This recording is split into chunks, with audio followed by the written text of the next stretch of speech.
বিশ্বাস করেন, মাছের তরকারি রান্না করার পরেও এই ভর্তাটি দিয়ে আমার ছেলেমেয়েরা মাশাল্লাহ দিলে 2 প্লেট করে ভাত খেয়েছে আর এত পছন্দ করেছে। তো ফেলনা জিনিস দিয়ে আজ আমি এত মজার একটা ভর্তা বানিয়েছি।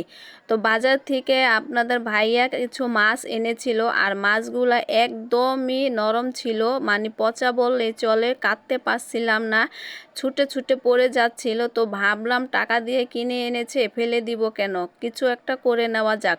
তো যাই হোক, যেই কথা সেই কাজ, মাছগুলো আমি ভালো করে একটু ধৈর্য সহকারে কেটে বেছে ধুয়ে নিয়েছি। এবার আমি এই মাছটিকে একটু ভেজে নিব হালকা করে, আর সাথে কিন্তু একটু তেল দিয়ে নিয়েছি, নয়তো কিন্তু লেগে যাবে। আর সামান্য একটু হলুদ দিয়েছি সুন্দর একটু কালারের জন্য, তবে অল্প দিতে হবে। এইভাবে হালকাভাবে ভেজে নিয়েছি ব্রাউন কালার করে, যাতে করে মাছ ভাজার একটা সুন্দর গ্রান আসে। তো ভাজার পরে আমি এগুলো এখন নামিয়ে কিছু শুকনা মরিচ দিয়ে দিলাম, আর দিয়ে দিলাম 3-4 কোয়া রসুনের পিস, আর বেশ খানিকটা পেঁয়াজ ফালি। এগুলো সব এবার আমি একসাথে ভেজে নিব সামান্য পরিমাণে তেল দিয়ে। এটাকেও আমি ভালোভাবে ভেজে নিব, কিন্তু খেয়াল রাখতে হবে এটা যাতে পুড়ে না যায়, তাহলে কিন্তু এই ভর্তাটা আর দেখতে সুন্দর দেখাবে না, কালো কালো দেখাবে। তো আমি এইভাবে হালকাভাবে ভেজে নিলাম, আর এই যে এই রকম করে ভেজে নিতে হবে যাতে করে গা থেকে কাঁচা গন্ধ গিয়ে একটা সুন্দর ব্রাউন কালার আসে।